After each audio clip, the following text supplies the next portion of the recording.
नमस्कार दोस्तों, नॉलेज मंडली में आप सभी का स्वागत है। आपकी तैयारी को आगे बढ़ाते हुए आज की डिस्कशन में हम करेंगे MCQ on school administration and academics.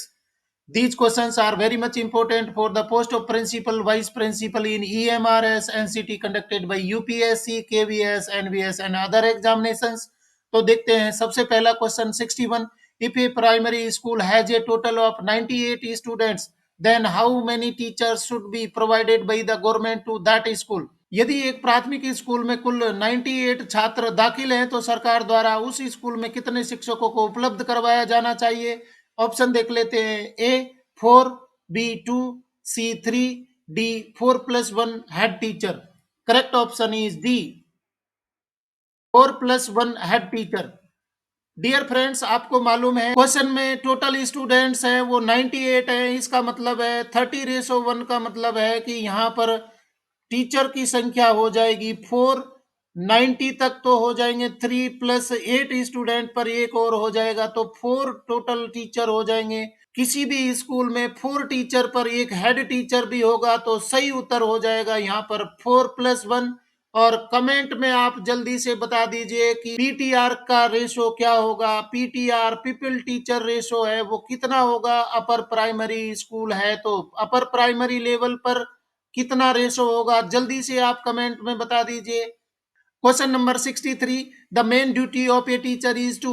एक शिक्षक का मुख्य कर्तव्य है, कौन सा कर्तव्य होना चाहिए आपके अनुसार? ऑप्शन देख लेते हैं। A be punctual in the organisation, B completing courses on time, C assess the child's learning ability, D master the subject. Correct answer is C assess the child's learning ability. बच्चों की क्षमता को जांचना कि वो कितने पेज से कितने तेजी से सीख रहा है, इस बात को असेस करना, इस बात को परीक्षण करना कि बच्चा सीखने में कितनी तेजी दिखा रहा है, बच्चे की क्षमता क्या है, ये सब चीजों को जांचना ही टीचर की मुख्य ड्यूटी होगी। सही उत्तर हो जाएगा सी। Question number 64। A teacher who is not able to attract the attention of the student is. बहुत इंपॉर्टेंट क्वेश्चन है। एक शिक्षक जो छात्रों का ध्यान आकर्षित करने में सक्षम नहीं है वह क्या करना चाहिए उसको? Option A resign from school, B find fault in his students, C start getting students to write in notebooks by speaking, D evaluate and improve your teaching method. Correct answer is D evaluate and improve your teaching. जो भी शिक्षक अपने बच्चों को आकर्षित नहीं कर पा रहा है तो उसको अपने शिक्षण को इवेल्यूट करना चाहिए, अपनी शिक्षण विधि है उसको जांचना चाहिए और उसमें सुधार करना चाहिए। Question number 65। Progressivism believes that education comes from the experience of dash. प्रगतिवाद का मानना है कि शिक्षा डैश के अनुभव से आती है। किसके अनुभव से आती है? Option A principal, B teacher, C parents, D children. तो निश्चित रूप से इसका उत्तर आपको पता है, सही उत्तर होगा डी चिल्ड्रन। प्रगतिवाद का मानना है कि शिक्षा बच्चे के अनुभव से आती है। सही उत्तर हो जाएगा D. Question number 66। A principal identifies the need to build the school's leadership capacity. Which of the following studies is likely to be the most effective in promoting achievement of his goal?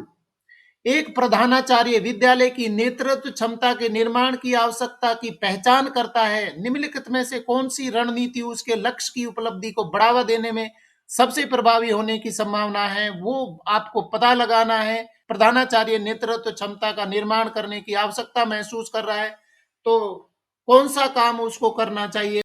Option A rotating A selected set of daily administrative responsibilities among interested teachers on a regular basis, b using a variety of means to publicly recognize teachers accomplishment both inside and outside the classroom, c supporting teachers in applying principles of collaborative practice to address class wise, departmental or school wise issues, D. Implementing systems to provide teachers with an ongoing flow of information about legislation, issues, and trends relevant to the school. Correct option is C. Supporting teachers in applying principles of collaborative practice to address class-wise, departmental or school-wise issues. तो ये सही उत्तर हो जाएगा। अगर कोई प्रधानाचार्य विद्यालय की नेतृत्व क्षमता के निर्माण की आवश्यकता की पहचान करता है तो उसको रणनीति अपनानी चाहिए। Supporting teachers in applying principles of collaborative practice. अगला सवाल देखते हैं 67। What is the correct full form of MLL approach? MLL दृष्टिकोण का सही पूर्ण रूप क्या है? एमएलएल का फुल फॉर्म हमें ढूंढना है। Option A minimum level of listening, B minimum level of learning, C maximum level of learning, D minimum limited learning. Correct option is B minimum level of learning. NCF 2005 में minimum level of learning है, इसको adopt किया गया, इस approach को adopt किया गया। सही उत्तर हो जाएगा B. Question number 68। The Waldorf education approach emphasises a balanced development of. Waldorf शिक्षा दृष्टिकोण संतुलित विकास पर जोर देता है। कौन कौन सी चीजों को संतुलित करने पर जोर देता है? वाल्डोर्फ का एजुकेशन अप्रोच है वो किस पर ज्यादा जोर देता है, एम्फेसाइज करता है? ऑप्शन देख लेते हैं। A head heart and hands, B head and hands, C head and heart, D heart and hands. Correct option is A head heart and hands. Triple H पर ये फोकस करता है, एम्फेसाइज करता है। वाल्डोर्फ एजुकेशन अप्रोच है वो 3H पर focus किया है। तो सही उत्तर हो रहा है A head heart and hands. Next question 69। Which of the following is not a principle of organization? निम्नलिखित में से कौन सा संगठन का सिद्धांत नहीं है? संगठन का सिद्धांत नहीं है उसको पता लगाना है। Option A principle of coordination, B principle of balance, C principle of exception, D principle of complexity. Correct option is D principle of complexity. ये संगठन का सिद्धांत नहीं है। प्रिंसिपल ऑफ कोऑर्डिनेशन है, ये तो संगठन में जरूरी होता है। प्रिंसिपल ऑफ बैलेंस है, ये भी जरूरी होता है। प्रिंसिपल ऑफ एक्सेप्शन है, ये भी आवश्यक हो जाता है। कई बार संगठन में कुछ एक्सेप्शंस भी पाए जा सकते हैं, परंतु प्रिंसिपल ऑफ कॉम्प्लेक्सिटी है वो संगठन से संबंध नहीं रख रही है। डी ऑप्शन है वो गलत है और सही उत्तर भी डी हो जाएगा। Question number 70। Which of the following is the most important single factor towards achieving a successful career as a teacher? निम्नलिखित में से कौन एक शिक्षक के रूप में एक सफल करियर प्राप्त करने के लिए सबसे महत्वपूर्ण एकल कारक है? Option A communication ability, B scholarship, C personality of a teacher and his her ability to relate to the class to the peoples, D organisational ability. Correct option is C personality of a teacher and his her ability to relate to the class and to the peoples, ये सबसे important है। सफल शिक्षक के रूप में एक एकल कारक बनता है। सही उत्तर हो जाएगा सी। Question number 71। How many articles are there in RT 2009 act? RT 2009 अधिनियम में कितने अनुच्छेद है? बहुत सिंपल सा क्वेश्चन है, परंतु बार बार रिपीट होता है। हर एग्जामिनेशन में ये एकेडमिक पार्ट में पूछ लिया जाता है। ऑप्शन सुन लीजिए। A 32, B 38, C 39, D 41। Correct answer is B 38। 38 अनुच्छेद है आरटी 2009 के एक्ट के अनुसार। सही उत्तर हो जाएगा बी।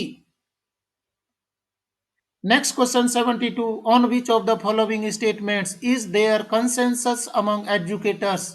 निम्नलिखित में से किस कथन पर शिक्षकों के बीच सर्वसम्मति है? वो कथन ढूंढना है जिस पर सारे शिक्षक सर्वसम्मत होते हैं। Option A disciplinary cases should never be sent to the principal's office, B disciplinary cases should be handled only by parents, C disciplinary cases should be sent to the principal only when other means have failed, D. Disciplinary cases should be totally neglected in the class. Correct answer is C. Disciplinary cases should be sent to the principal only when other means have failed. जब सारे उपाय fail हो जाए तो principal के पास में भेजना चाहिए। सही उत्तर हो जाएगा सी। Question number 74। According to John Dewey schools must prepare students for. बहुत इंपॉर्टेंट क्वेश्चन है। जॉन डीवी के अनुसार स्कूलों को छात्रों को किसके लिए तैयार करना चाहिए? ऑप्शन देख लेते हैं। A future life, B present life, C research, D work. Correct answer is B present life. John Dewey के अनुसार स्कूलों को छात्रों को जो वर्तमान है उसके लिए तैयार करना चाहिए। सही उत्तर हो जाएगा B. Next question 75. The field of education is permeated by conflicts and misconceptions because शिक्षा का क्षेत्र संघर्षों और भ्रांतियों से भरा हुआ है क्योंकि option A, there are no good teaching methods and procedures. B, teachers are not worthy of doing rigorous scientific investigations. C, problems in education call for subjectivity of interpretation. D, problems encountered in teaching are not amenable to rigorous scientific investigation. Correct answer is D. Problems encountered in teaching are not amenable to rigorous scientific investigation. ये सही उत्तर हो जाएगा D. Next question 76. If a teacher is not professionally qualified, then after how many years after the implementation of RTE has to acquire the required qualification?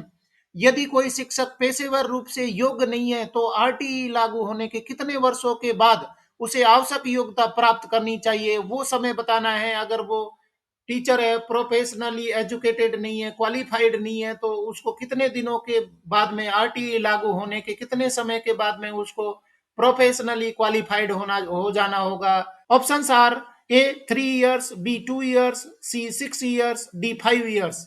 Correct answer is D 5 years. 5 वर्ष के भीतर उसको professional degree है वो प्राप्त कर लेनी होगी, अन्यथा उसको शिक्षण से हटा दिया जाएगा, उसको नौकरी से निकाल दिया जाएगा. आरटीई लागू होने के 5 वर्ष के भीतर भीतर उसको प्रोफेशनल डिग्री है वो प्राप्त कर लेनी होगी. सही उत्तर हो जाएगा D. Next question 77. We calculate the average marks of a student in the same way as we calculate dash. हम एक छात्र के औसत अंकों की गणना उसी प्रकार करते हैं जिस प्रकार से हम डैश की गणना करते हैं.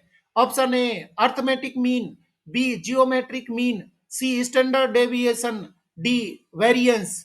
Correct answer is A, arithmetic means. जो गणितीय औसत होता है उसके अनुसार उनका हम गणना करते हैं. अगर कोई छात्र के औसत अंकों की गणना करनी होती है तो गणितीय औसत के अनुसार करते हैं. सही उत्तर हो जाएगा ए. Question number 78. The book Emil or on education and the nature of man is written by dash. शिक्षा और मनुष्य की प्रकृति पर एमिल या ऑन एजुकेशन पुस्तक डैश द्वारा लिखी गई. किसके द्वारा लिखी गई? ऑप्शन सुन लीजिए. A, Plato. B, Aristotle. C, Socrates. D, Rousseau. Correct option is B, Rousseau. The book Emile और ऑन एजुकेशन है वो लिखी गई थी रूसो के द्वारा. सही उत्तर हो जाएगा D. Next question 79. The development of A students personality in the residential school is affected the most by. बहुत इंपॉर्टेंट क्वेश्चन है. आवासीय विद्यालय में छात्र के व्यक्तित्व का विकास सबसे अधिक प्रभावित होता है. किससे सबसे अधिक प्रभावित होगा? Option A, social orientation of peers and elders. B, emotional climate in the school. C, discipline in the school. D, inherited assets and liabilities. Correct answer is B, emotional climate in the school. आवासीय विद्यालय में छात्र के व्यक्तित्व का विकास सबसे अधिक प्रभावित होता है emotional climate in the school. और T20 सीरीज का लास्ट क्वेश्चन है 80. Which is the correct order of the blow processes of teaching. वो प्रोसेसेस सुन लेते हैं. सबसे पहले फर्स्ट है relating the present knowledge with the previous knowledge. Second, evaluation. Third, reteaching. Fourth, formulating objectives. Fifth, presentation of materials. इनको sequence में जब लगाना है आपको. टीचिंग प्रोसेस है, सबसे पहले कौन सी इवेंट होगी, इनको अरेंज करना है. कोड देख लेते हैं. Option A, second, first, third, fourth and fifth. B, first, second, third, fourth and fifth. C, fourth, first, fifth, second and third. D, fifth, fourth, third, first and second. Correct option is C, fourth, first, fifth, second and third. इनको arrange करके देख लेते. सबसे पहली event होगी fourth, मतलब कि formulating objective. सबसे पहले शिक्षण के उद्देश्य हैं उनका निर्माण करना होगा, पहला हो जाएगा. उसके बाद में फर्स्ट है relating the present knowledge with the previous knowledge. छात्रों के जो प्रेजेंट नॉलेज है उसको प्रीवियस नॉलेज के साथ में जोड़ना, तो ये इवेंट होगी. इसके बाद में फिफ्थ होगा प्रेजेंटेशन ऑफ मटेरियल्स, मतलब टीचिंग है वो आ जाएगी. तो फिफ्थ पॉइंट है वो तीसरे स्थान पर होगा. और नेक्स्ट है सेकंड ये फोर्थ नंबर पे आ जाएगा. इवेल्युएशन, जो आपने टीचिंग करवाया है उसका मूल्यांकन करना कि बच्चे कितने सीख पाए हैं. और उसके बाद में लास्ट पॉइंट बन जाएगा थर्ड।